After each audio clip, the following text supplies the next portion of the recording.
The neural inhibitor collar felt heavier today.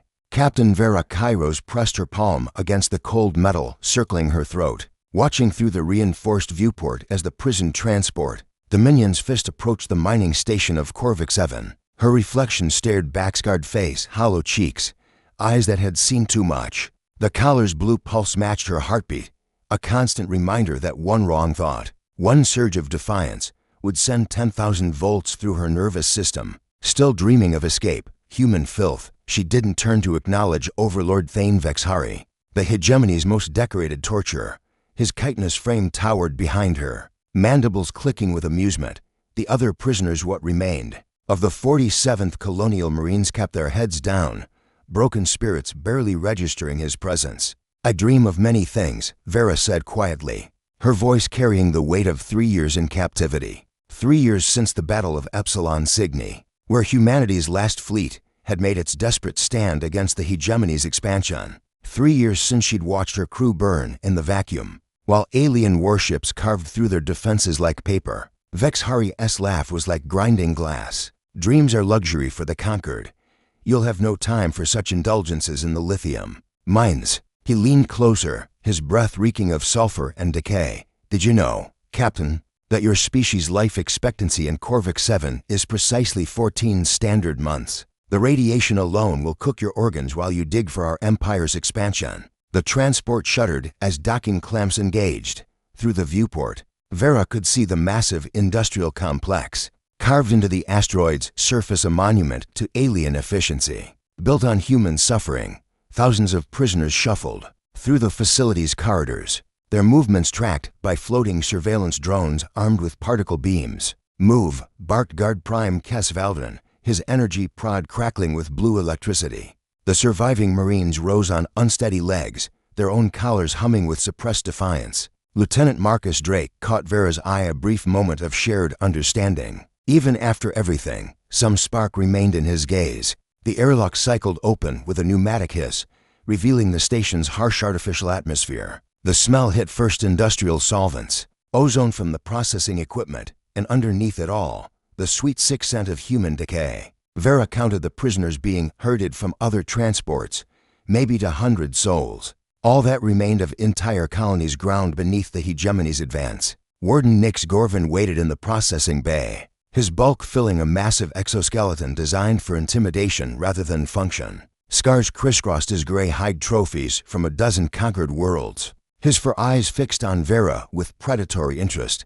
"The famous Captain Kairos," he rumbled, voice amplified by the suit's speakers. "Your reputation precedes you. 17 ship kills at Proxima Station, the terror of the Outer Rim." His mandibles spread in what passed for a smile among his species. "Tell me, human, how does it feel to know your victories meant nothing? Your colonies burn, your homeworld submits, your species learns its place." Vera stepped forward, chains clanking against the metal floor. Round them, guards raised their weapons in nervous response. She filed away for later consideration. Fear meant weakness. Weakness meant opportunity. "I feel grateful," she said, meeting Gorvan's gaze without flinching. "Grateful that I lived long enough to see you again." Silence fell over the processing bay. Guards exchanged glances. Even Vexhari's mandibles stopped their incessant clicking.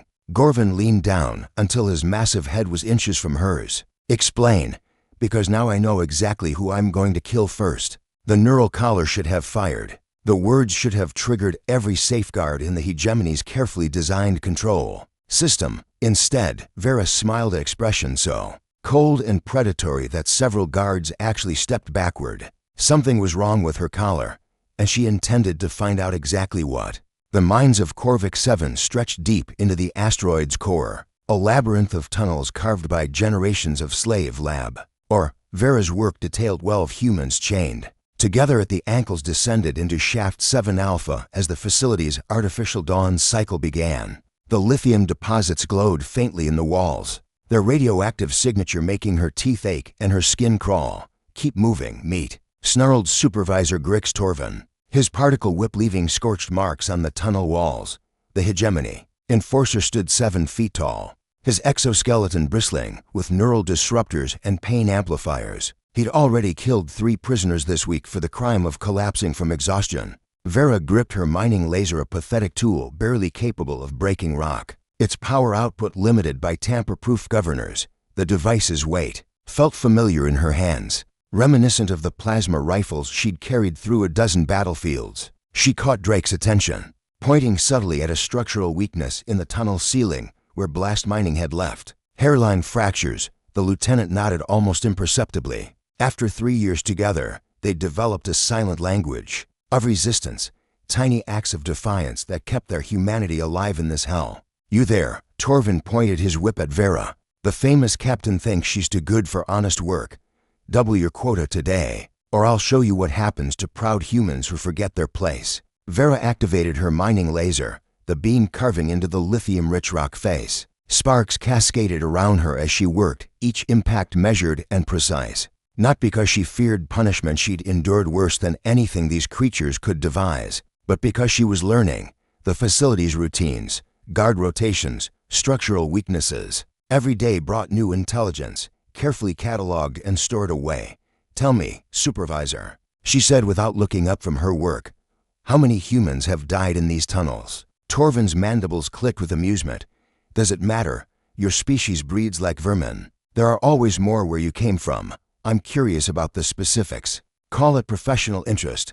Her laser cut deeper, following a natural fault line in the rock. "You see, I used to be quite good at killing.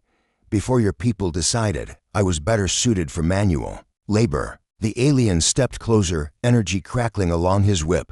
"Careful, human. That collar round your throat isn't decoration. One wrong word and Vera spun. The mining laser's beam sweeping across Torvin's face before he could react. The focused energy melted through his primary visual sensors in a shower of sparks and alien blood. He screamed a sound like tearing metal and stumbled backward, firing his whip blindly. The energy discharge struck the tunnel wall exactly where Vera had been cutting. Rock exploded outward as the structural fractures she'd identified propagated through the ceiling. Tons of debris crashed down, separating her work detail from the main shaft. "Move," she shouted, grabbing Drake's chains and pulling him toward a side tunnel. Behind them, Torvin thrashed in the darkness, his communications array damaged by falling stone. The other prisoners stared in shock, conditioned by years of brutality to expect immediate and brutal retaliation. "Vera, your collar," Drake gasped as they reached temporary shelter. "It should have fried you the moment you attacked him." She pressed her hand to the device, feeling its familiar weight. The neural inhibitor should have activated the instant she'd harbored violent thoughts against a hegemony officer. Instead, it hummed with normal operation, its blue pulse steady and unchanged. "Something's wrong with their control systems," she whispered, mind racing through possibilities. Either the specific unit is malfunctioning, or alarms began blaring throughout the facility. Emergency lights bathed the tunnels in hellish red as automated systems sealed blast doors and activated internal defenses. Through the chaos, she could hear Torvin's agonized screams echoing off the walls, mixed with the sound of approaching reinforcements. "Captain," said Elena Vasquez, one of the newer prisoners, "what do we do now?" Vera looked at the faces surrounding her, desperate, frightened, but for the first time in months, alive with possibility. These weren't just prisoners anymore. They were her crew again, soldiers who'd followed her into hell and might yet follow her out. "We run," she said simply. "We hide. We learn everything we can about this place." She hefted the mining laser, its energy cell depleted but still functional. "And then we make them pay for every single person who died in these tunnels." The sound of heavy footsteps approached their position. Vera counted at least 6 guards, probably with full tactical gear and non-lethal weapons designed to subdue rather than kill. They wanted their prisoners alive, which meant they could be reasoned with, negotiated with, or better yet, deceived. "This way," she whispered, leading them deeper into the service tunnels that honeycombed the asteroid. The facility's schematics were burned into her memory from 3 years of careful observation. Every ventilation shaft, every maintenance access, every potential route to the command center where Warden Gorvin sat in his armored throne. Behind them, Torvin's screams finally stopped. Whether from death or unconsciousness, she neither knew nor cared. He was the first, but he wouldn't be the last, not by a long shot. The hunt had begun. The maintenance tunnels beneath Corvic 7 were a forgotten realm of corroded pipes and failing life support systems. Vera's group had been hiding here for 6 hours, moving through passages barely wide enough for human bodies, while hegemony search teams swept the main facility above. The air tasted of metal and decay, each breath a reminder of how far they'd fallen from the stars. Movement, Sector 7G, Drake whispered, pressing his ear to a ventilation grate. Through the metal slats, they could see searchlights sweeping the corridor beyond. Full tactical squad. They're not taking chances. Vera crouched beside the junction of 3 service tunnels, studying a maintenance schematic she'd torn from a wall panel. The facility's layout was burned into her memory now, every choke point, every security station, every route to the surface.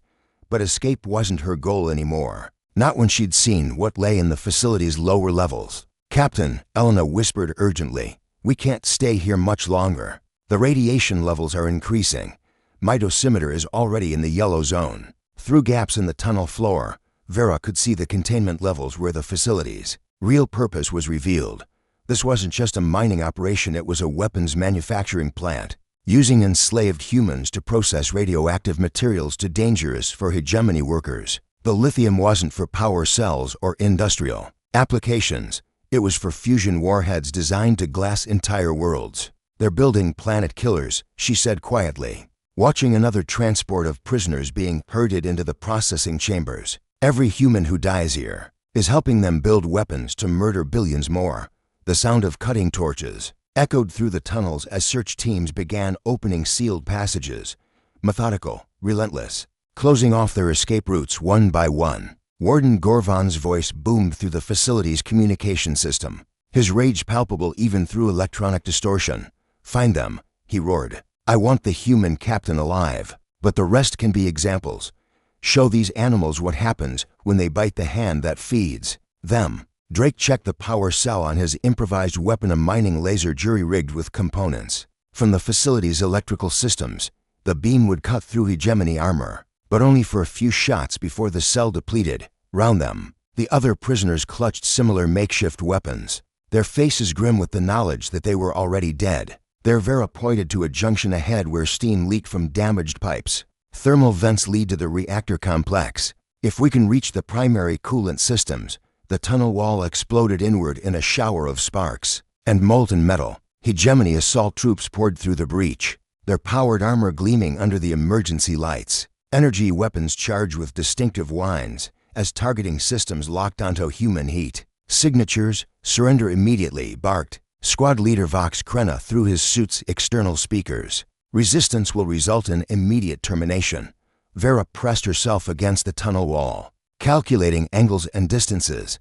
6 soldiers in full combat gear, armed with paralysis weapons and neural disruptors. Behind them, she could see more troops moving into position, at least 20 soldiers, enough to flood the tunnel system and eliminate any chance of escape. "I have a counter-proposal," she called out, her voice echoing through the metal passages. "Walk away now, and I promise you'll die quickly when this is over." Krenna's laugh was amplified by his suit's speakers. The famous human captain, still believing in fairy tales. "Your species is broken, defeated, enslaved. You scratch and claw like animals in cages, but you change nothing." The first soldier stepped forward, energy baton crackling with enough voltage to drop a human in seconds. His movements were confident, casual, the attitude of a predator dealing with cornered prey. He'd done this before, probably hundreds of times. Humans were just animals to him, barely worth the effort of stunning rather than killing. Vera waited until he was 3 steps into the tunnel before pressing a hidden switch she'd discovered hours earlier. Emergency blast doors slammed shut, separating the lead soldiers from their reinforcements. The confined space filled with the hum of charging weapons as both sides prepared for close quarters combat. "Now you learn," Vera whispered, then screamed the order that had echoed across a dozen battlefields. "Marines, attack." The tunnel erupted in violence. Makeshift weapons discharged in blinding flashes as humans threw themselves at armored aliens. With the desperation of the damned, Drake's modified laser carved through Krenna's chest plate, sending the squad leader crashing into the tunnel wall in a spray of alien blood and sparks. Elena Vasquez tackled a soldier twice her size, jamming a sharpened piece of metal through the gaps in his armor. He screamed and thrashed, his weapon firing wildly as they rolled across the tunnel floor. The energy discharge struck a coolant pipe, filling the passage with superheated steam that seared exposed flesh on both sides. Vera moved like a predator, unleashed, her mining laser cutting through 2 soldiers before they could react. The third raised his weapon, neural disruptor charging with a high-pitched whine, and she smiled as she pulled the trigger on her improvised explosive device. The blast tore through the tunnel junction, collapsing a section of ceiling and severing power lines that plunged the area into darkness. When the smoke cleared, 4 hegemony soldiers lay dead or dying, their advanced armor no match for human ingenuity and desperation. But the victory came at a cost. Half her people were down, some unconscious from neural discharge, others bleeding from shrapnel wounds. They'd won this engagement, but more troops were already cutting through the blast doors. "Move," Vera ordered, hauling Drake to his feet. Blood ran from a gash on his forehead, but his grip on his weapon remained steady. "The reactor complex. If we can reach the primary controls, you'll what?" Warden Gorvan's voice echoed through the facility's speakers, no longer confident, but edged with genuine anger. "Blow yourselves up like martyrs. Damage my facility? You're vermin, Captain Kairos. Clever vermin. But vermin nonetheless."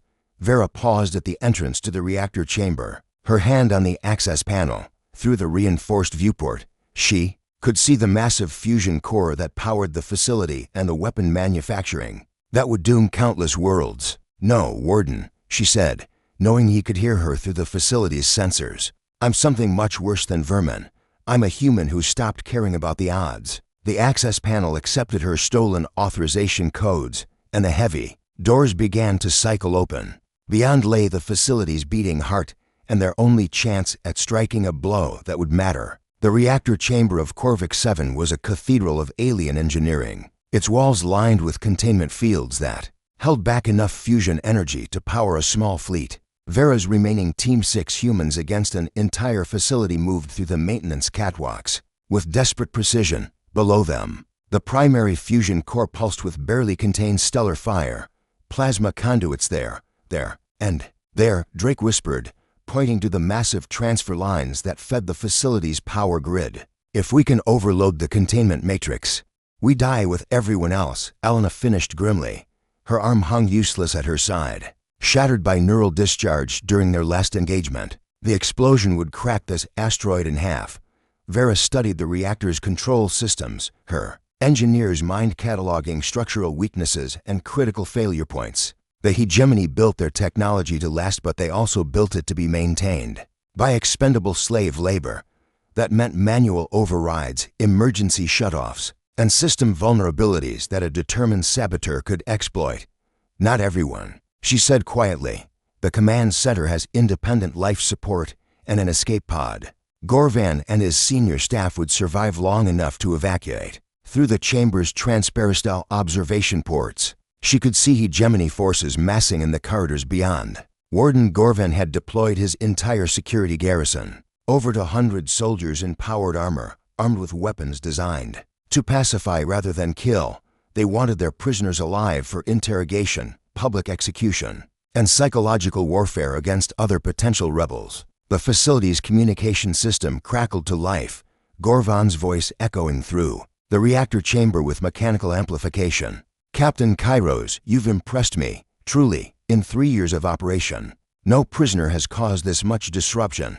A pause, filled with the sound of marching feet and charging weapons. "But your little rebellion ends now. Surrender, and I'll make your deaths quick. Continue this foolishness, and I'll spend the next month demonstrating why humans fear the darkness." Vera's response was to fire her mining laser at the primary coolant regulator, sending sparks cascading across the control panel. Alarms immediately began blaring as the reactor's temperature started climbing toward critical thresholds. "Understood," she called back. "Here's my counteroffer, go to hell." The blast doors at both ends of the chamber began cycling open simultaneously. Through the access ports came the hegemony's finest elite assault troops, whose armor could withstand small arms fire, and whose weapons could drop a human. From 100 meters, they moved with professional coordination, covering each other's advances while securing choke points and establishing fields of fire. But they were fighting in a reactor chamber filled with volatile energy conduits and critical safety systems. Every missed shot risked catastrophic failure. Every grenade could trigger a cascade reaction that would vaporize the facility. For the first time since her capture, Vera held the tactical advantage. Fire discipline, she ordered her makeshift squad, make every shot count. Target their life support systems. We don't need to penetrate armor if we can suffocate them.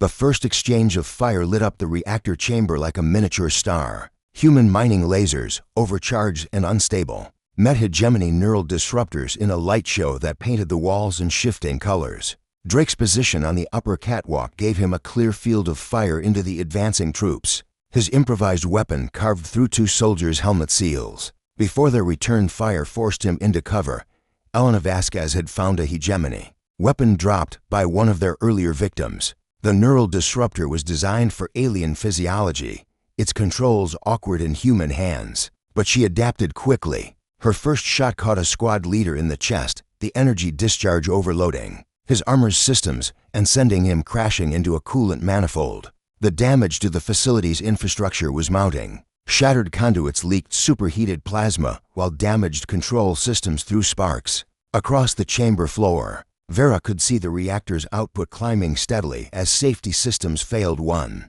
by one. They had maybe 10 minutes before the containment field collapsed and turned this section of the asteroid into expanding plasma. Captain, Drake's warning came just as a hegemony soldier dropped through a ventilation shaft directly above her position. The alien warrior was massive even by his species' standards. His armor decorated with kill marks that spoke of dozens of conquered worlds. His weapon, a plasma cannon designed for anti-vehicle work, could cut her in half with a single shot.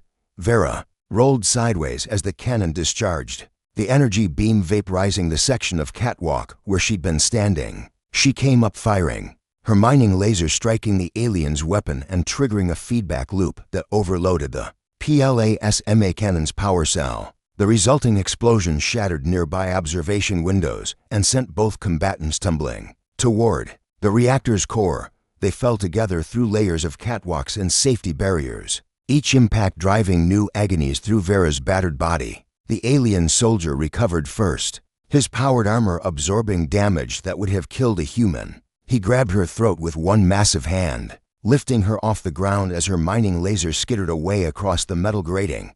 The famous Captain Kairos, he rumbled, his voice distorted by helmet speakers. I am War Prime Vex Mordaunt. I have killed 300 humans with these hands. You will be 301. Vera's vision began to darken as the alien's grip tightened around her throat. Around them, the battle continued, her people dying one by one against overwhelming odds. But something was wrong with her neural collar. It should have fired the moment she'd harbored violent thoughts against a hegemony officer. Instead, it hummed with steady operation, its blue pulse matching her racing heartbeat. She reached up with both hands, not to pry at Mordaunt's grip, but to grasp the collar round her own throat. Her fingers found the hidden release mechanism she'd discovered during 3 years of careful exploration, a failsafe designed for emergency medical procedures, never intended to be accessible to prisoners. The collar clicked open and fell away.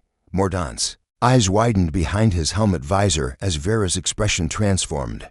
Gone was the beaten prisoner, the broken captain who'd endured 3 years of systematic brutality. In her place stood something else entirely, a human predator who'd been caged too long, fed on rage and grief until she'd become a weapon herself. My turn, she whispered, then drove her thumbs deep into the gaps between his helmet and chest armor. The hegemony soldier tried to release her, tried to bring his weapon to bear, but she clung to him like a parasite as they fell together toward the reactor's core. They struck the primary platform with bone-jarring impact. Mordaunt's armor absorbed most of the damage, but the fall had driven Vera's improvised attack home. Alien blood flowed from the gaps in his armor as she'd severed critical life support connections. He had maybe minutes before his suit's systems failed completely. Around them, the reactor chamber had become a charnel house. Bodies lay scattered across catwalks and platforms, human and alien alike, united in death, if nothing else.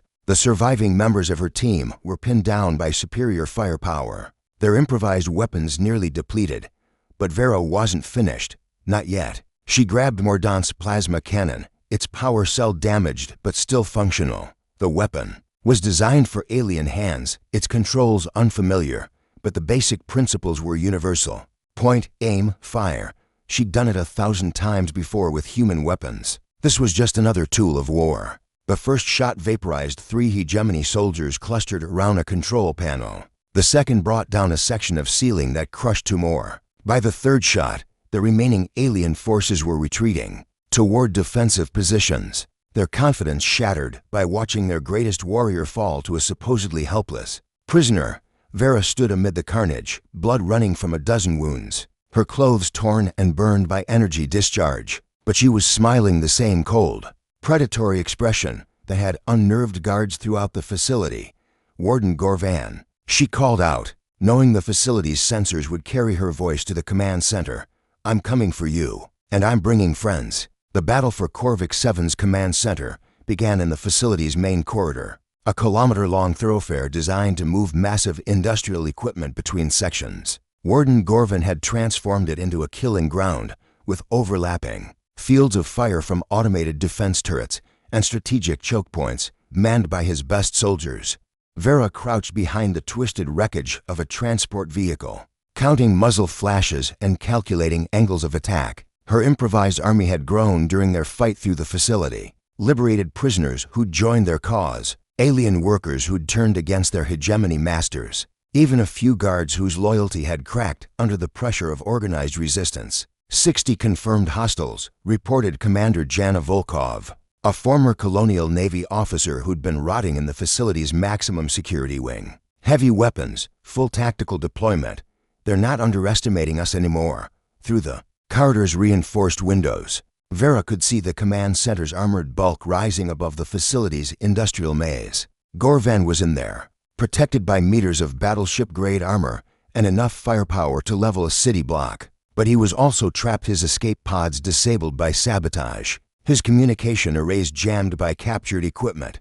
Signal from the reactor complex. Drake's voice crackled through their stolen communicators. Elena's team has the fusion core locked in overload.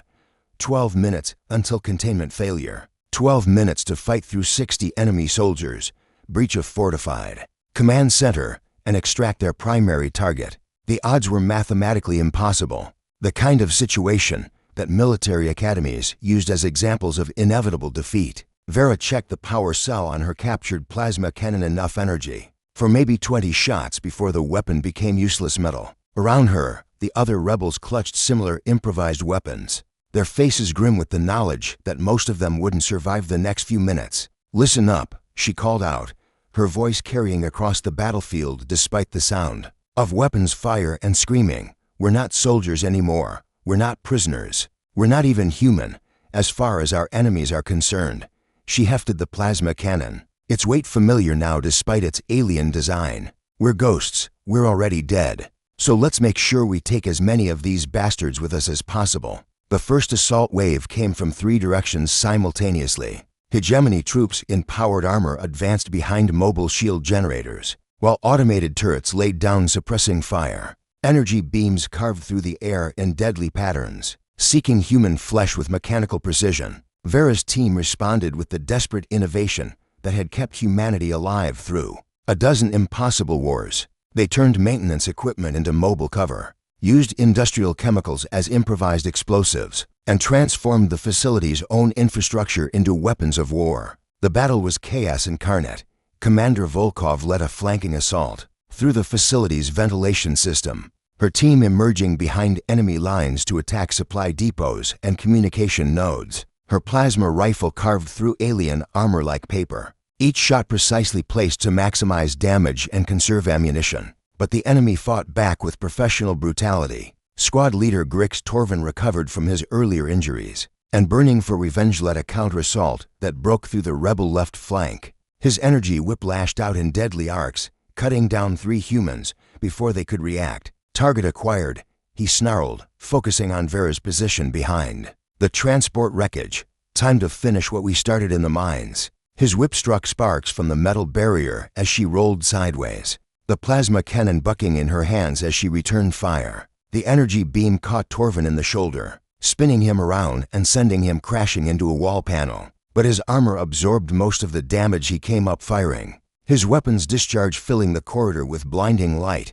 Round them, the battle raged with escalating intensity. Bodies fell on both sides as humans and aliens fought with the desperation of a species war. The facility's automated systems added their own deadly contribution. Security drones armed with neural disruptors swooped through the combat zone, targeting anything that moved within human precision. Vera watched Commander Volkov take a neural blast that sent her convulsing to the ground, her nervous system overloaded by alien technology.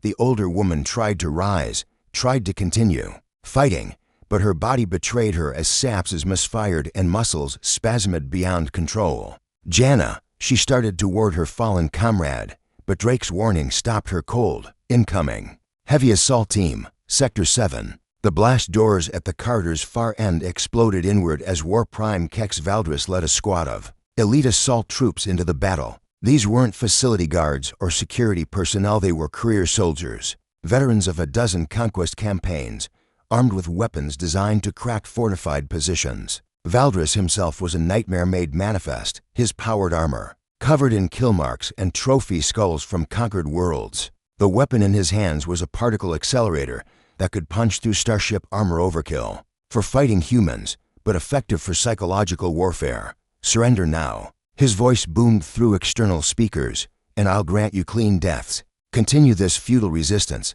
and I'll demonstrate why your species kneels before the hegemony. Vera's response was a plasma bolt that struck his chest armor dead center. The energy discharge would have vaporized a human instead. It barely scorched the alien's protective plating. He laughed, a sound like grinding metal, and returned fire with his particle weapon. The beam carved through the transport wreckage like it was made of paper, forcing Vera to dive for new cover as superheated metal fragments filled the air. Around the battlefield, her remaining forces were being systematically eliminated by superior firepower and tactical coordination, but humans had always been at their most dangerous when cornered. Elena Vasquez's voice crackled through the communicators, strained with pain but steady with resolve. Reactor overload in 7 minutes. Primary containment at 60% and falling.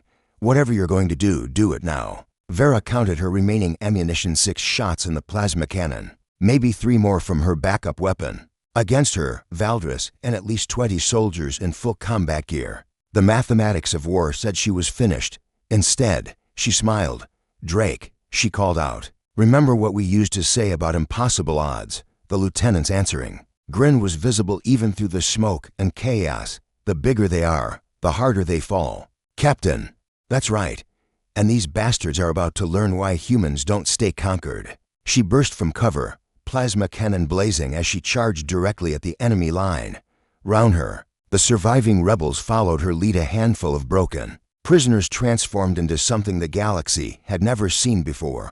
They were humanity unleashed, and they were magnificent in their fury. The command center's blast doors were designed to withstand direct hits from starship weapons. 20 centimeters of composite armor backed by energy shields that could deflect particle beams and plasma bolts. Vera's remaining Team 5 humans against Warden Gorvan's final stronghold stared at the impregnable barrier while alarms screamed throughout the facility. 3 minutes to reactor overload. Elena's voice crackled through their stolen communicators. She was still in the reactor complex, manually overriding safety systems while radiation cooked her from the inside. Containment field at 15%. I can't hold it much longer. Behind them, the corridor was littered with bodies from both sides. War Prime Valdris lay in a pool of alien blood, his skull caved in by a mining tool after Vera had emptied her plasma cannon into his armor. Commander Volkov was propped against a wall, neural damage leaving her barely conscious, but still gripping a captured weapon. With trembling hands, shaped charges won't penetrate, Drake reported, examining the blast door's construction. His left arm hung useless, shattered by particle beam discharge during their final assault. This thing could take a direct hit from a frigate's main gun. Vera studied the door's locking mechanism, massive electromagnetic bolts, controlled by quantum encryption that would take centuries to crack. But the hegemony had made one crucial mistake in their engineering. They'd designed their fortress to keep attackers out. They hadn't considered what would happen when the attack came from within. The power coupling, she said, pointing to a junction box partially hidden behind decorative armor plating, cut the primary feed, and the electromagnetic locks default to manual operation. That'll trigger every security protocol in the facility. Volkov warned through gritted teeth. Internal defenses, automated weapons systems, probably a self-destruct sequence. Good. Vera replied grimly, let them know we're coming. Drake's mining laser carved through the power coupling in a shower of sparks. Immediately, emergency lighting bathed the corridor in hellish red. As the facility's automated defenses came online, through the walls, they could hear the whine of charging weapons and the mechanical clicking of target acquisition systems. The blast door's electromagnetic locks disengaged with a deep thrumming sound, but manual operation meant physical strength, and the doors weighed several tons each, even with their stolen exoskeletons. The remaining humans would need precious minutes to force their way through. Contact rear, called out Marcus Delacroix, one of the newer prisoners who joined their cause. Security drones, at least 12, coming in fast. The drones swept through the corridor like mechanical vultures, their neural disruptors crackling with lethal energy. These weren't the facility's standard security units, they were military-grade hunters, designed to track and eliminate high-value targets in confined spaces. Vera grabbed the heaviest piece of debris she could find, a section of War Prime Valdris's shattered armor, and hurled it at the lead drone. The impact sent the machine spinning into the wall, its delicate sensors sparking as they shattered against reinforced metal. But 11 more swept through the gap, their targeting systems painting the humans with deadly precision. 2 minutes to overload. Elena's voice was weaker now, strained by radiation sickness and exhaustion.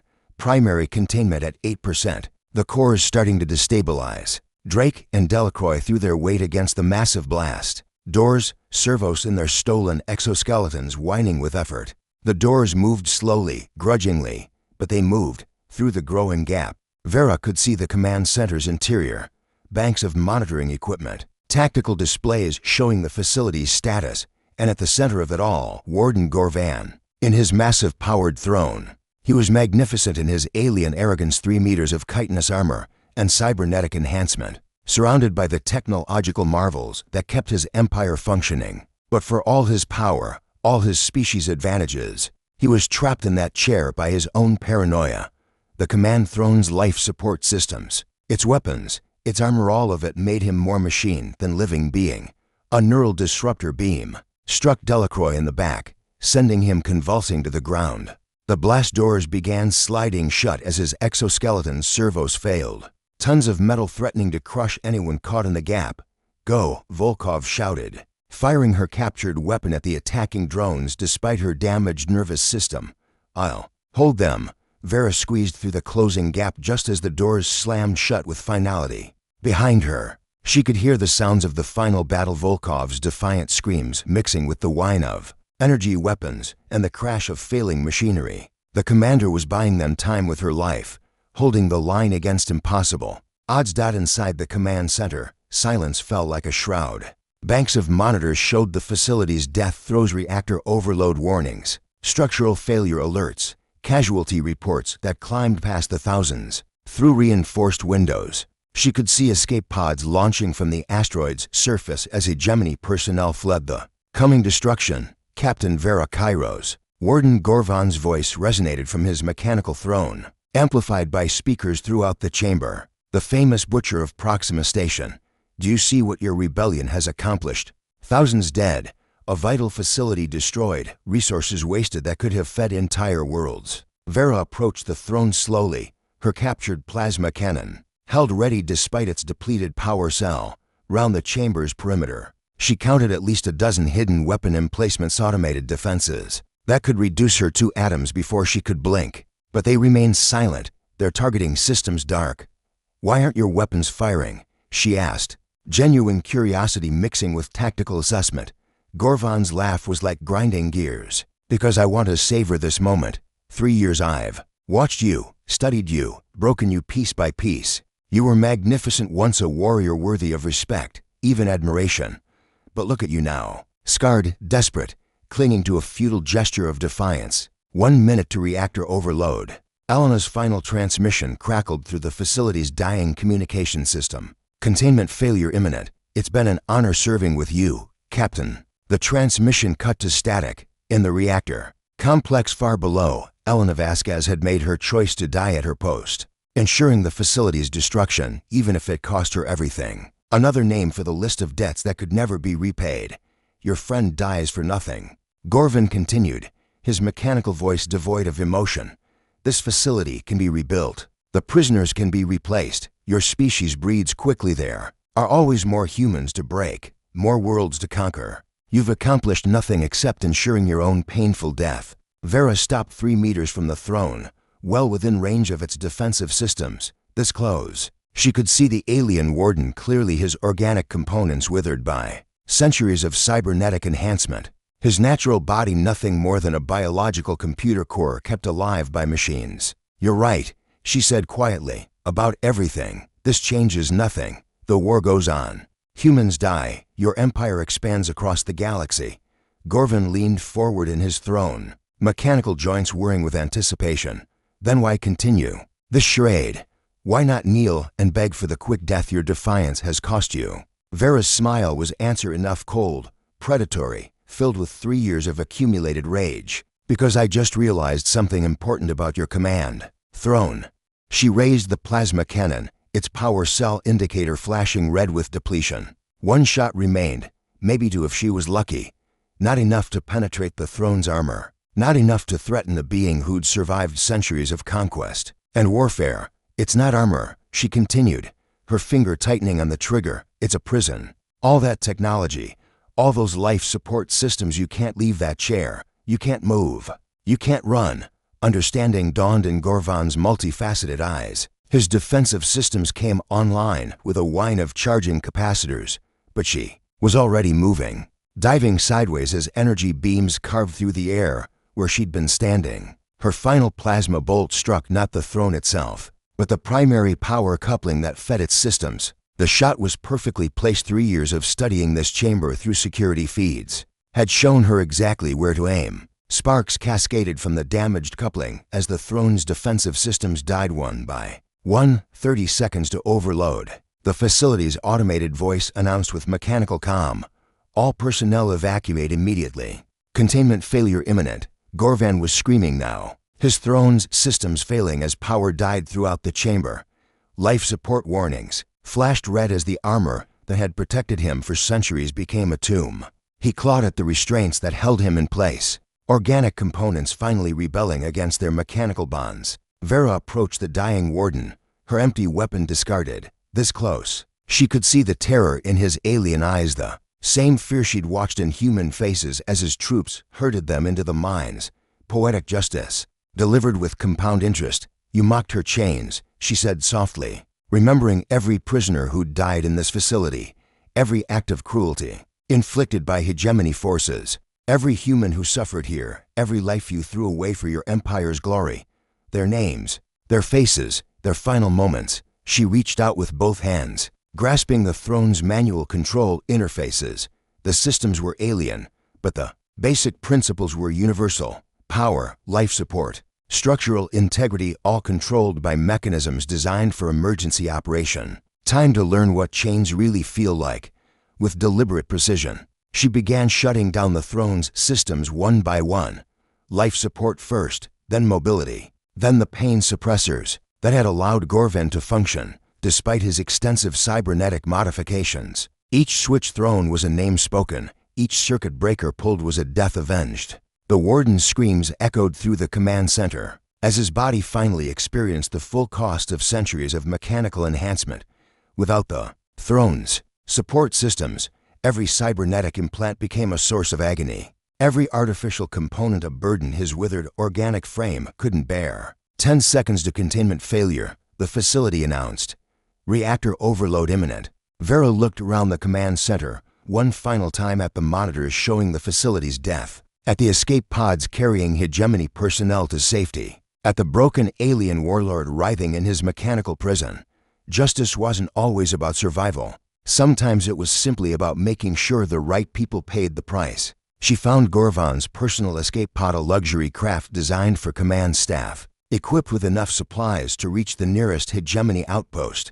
As the reactor's final warnings echoed through the dying facility, she made her choice, not escape. Something far more important. The manual control for the command center's blast shields was hidden behind a decorative panel she'd memorized its location during Countless hours of surveillance. With a single switch throw, she sealed the chamber completely, trapping Gorvin inside his throne while she made her way to the pod.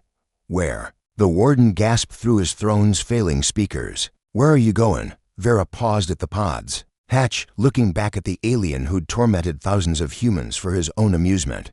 To make sure this story gets told. To make sure the galaxy knows what happened here. To make sure your empire learns that humans don't break as easily as you thought. She sealed the escape pod just as Corvix 7's reactor finally lost containment. The explosion that followed would be visible from 3-star systems, a new star born from human defiance and alien hubris. When the light faded, nothing would remain of the facility except expanding plasma and the screams of a warden who'd learned too late that some chains could never be broken. The pod's engines fired, carrying her away from the destruction toward whatever remained of human space. Behind her, the asteroid that had been Corvix 7 became nothing more than cooling debris and bitter memories. But the story would survive, and that was all that mattered. The escape pod Retribution drifted through the debris field that had once been Corvix 7, its sensors picking up scattered fragments of alien technology and human remains. Vera sat in the pilot's chair, watching the slowly expanding cloud of plasma that marked the facility's final moments. The radiation levels were off the charts. Nothing could have survived the reactor's death, not even Warden Gorvan's armored command center. 3 days had passed since the explosion. 3 days of automated flight toward the nearest human settlement, guided by navigation data stolen from hegemony databases. The pod's luxury accommodations designed for alien physiology were uncomfortable for human use, but they kept her alive while her body fought off radiation poisoning and exhaustion. The communication array crackled to life as they approached the outer edges of the Kepler system. Human voices, speaking in languages she hadn't heard for 3 years. Colonial Defense Force patrol ships, merchant vessels, even civilian craft going about their daily business. In what passed for free space, the war hadn't ended. She could hear the tension in radio chatter, the coded references to hegemony raids and contested systems, but humanity endured. Unknown vessel, this is CDF patrol ship Dauntless, came the hail. You're broadcasting a hegemony identification code in restricted space. Cut engines and prepare to be boarded. Vera activated the communication system, her voice hoarse from smoke inhalation and disuse. CDF Dauntless, this is Captain Vera Kairos, Colonial Marines. Service number 7749 Alpha. I'm a prisoner of war requesting immediate medical assistance and intelligence debriefing. Silence stretched across the void. Then, say again, unknown vessel. Did you say Captain Kairos? Affirmative. I have critical intelligence on hegemony weapons manufacturing and facility locations. Be advised, I am the sole survivor of a prison break from asteroid facility Corvix 7. The installation has been destroyed with all hands. The next voice was different, older, carrying the weight of command authority. Captain Kairos. This is Admiral Sarah Chen aboard the Dauntless. Stand by for emergency medical retrieval. I'm dispatching a shuttle immediately. 20 minutes later, Vera found herself in the shuttle's medical bay, surrounded by human faces for the first time in 3 years. The medics worked with professional efficiency, treating radiation burns and malnutrition while she gave her preliminary report to Admiral Chen, a stern woman whose uniform bore the scars of too many battles fought against impossible odds. Corvix 7 was confirmed destroyed 48 hours ago, Chen said, studying a tablet displaying reconnaissance data. The explosion was visible from hegemony positions 3 systems away. Their entire 4th Assault Fleet has been recalled to investigate the site. Vera accepted a cup of real coffee, the first she'd tasted since her capture, and felt warmth spread through her chest. What's the strategic situation? How many worlds have we lost since Epsilon Cygni? The Admiral's expression grew grim. 17 systems overrun, 43 billion casualties. The hegemony has consolidated their gains and established processing facilities on 12 worlds. They're not just conquering anymore, Captain. They're harvesting. Through the shuttle's viewport, Vera could see the CDF fleet assembling in the system's outer reaches. Destroyers, cruisers, even a few surviving battleships, the battered remnants of humanity's military might, held together by determination and increasingly desperate tactics. But they were still fighting. That was what mattered. The weapons program, she said urgently. Corvix 7 wasn't just a prison facility. They were using human labor to manufacture fusion warheads, planet killers designed for orbital bombardment. I documented production schedules, manufacturing processes, supply chain vulnerabilities. She activated the escape pod's data storage systems, uploading terabytes of intelligence gathered during 3 years of careful observation. Personnel files, facility schematics, production quotas, everything needed to map the hegemony strategic weapons program. Admiral Chen's eyes widened as she reviewed the data. This is comprehensive. With this intelligence, we can identify other manufacturing sites, predict their expansion plans, maybe even sabotage their supply lines. There's more. Vera continued. I wasn't the only prisoner who escaped. Commander Jana Volkov died holding the line, but she transmitted coordinates for 17 other facilities before the end. Lieutenant Marcus Drake sacrificed himself to give us access to their computer systems. Elena Vasquez died in the reactor complex, but not before copying their entire technical database. She thought of her fallen comrades, soldiers who'd given everything to strike back against humanity's oppressors. Their names would be remembered, their sacrifices honored, but nothing could fill the void their deaths had left in her heart. The neural inhibitor collars, she added. I discovered a critical vulnerability in their control systems. Under specific conditions, electromagnetic interference, system overload, physical damage, the devices can be disabled. That information alone could spark prisoner uprisings across their entire network. The shuttle docked with the Dauntless 20 minutes later. As Vera walked through the corridors of a human warship, for the first time in 3 years, she felt something she'd almost forgotten: hope. The crew members she passed looked at her with a mixture of awe and respect. Word had already spread about the prisoner who'd destroyed an entire hegemony facility and lived to tell about it. In the Admiral's ready room, she found herself facing a holographic conference with the Colonial Defense Force's highest command. Generals, admirals, intelligence chiefs, the leaders of humanity's scattered resistance, gathered to hear her report and plan their next moves. The psychological impact cannot be overstated, said General Harrison Webb, head of Special Operations Command. For 3 years, the hegemony has projected an image of invincibility, a single prison break that resulted in the destruction of a major facility. It changes the narrative. More than that, added Admiral Chen, Captain Kairos has proven that their facilities can be sabotaged from within. Every prison camp, every processing center, every military installation now has to consider the possibility of internal revolt. Vera stood before the assembled commanders, still wearing the torn and blood-stained clothes she'd escaped in. The neural inhibitor collar was gone, but she could still feel its weight around her throat, a reminder of 3 years spent in chains, watching friends die while plotting revenge. I volunteer to return, she said simply. Drop me near another facility. Let me get captured again. With what I've learned about their security protocols and system vulnerabilities, I could organize uprisings across their entire prison network. The room fell silent. Finally, Admiral Chen spoke. Captain, you've done enough. You've given us intelligence that could change the course of this war. You've earned the right to rest, to recover, to return to active duty when you're ready. With respect, Admiral, this war won't be won by conventional tactics. The hegemony has superior numbers, better technology, more resources, but they have one critical weakness: they don't understand humans. They think we're animals to be herded and processed. They don't realize that every atrocity they commit just makes us more dangerous. She looked around the room at the faces of humanity's leaders, tired, desperate, but still fighting against impossible odds. Give me a ship. Give me a crew of volunteers. Let me take this fight to their prison facilities, their processing centers, their weapons plants. Show them what happens when humans stop running and start hunting. General Webb leaned forward in his chair. What you're proposing is essentially a suicide mission. The casualties would be enormous. The chance of success doesn't matter, Vera interrupted. What matters is that we fight back. What matters is that every hegemony commander, every facility warden, every alien soldier knows that humans don't stay conquered. We don't kneel. We don't break. She thought of Warden Gorvan in his mechanical throne, experiencing true helplessness for the first time in centuries. Of War Prime Valdris, his skull crushed by improvised weapons.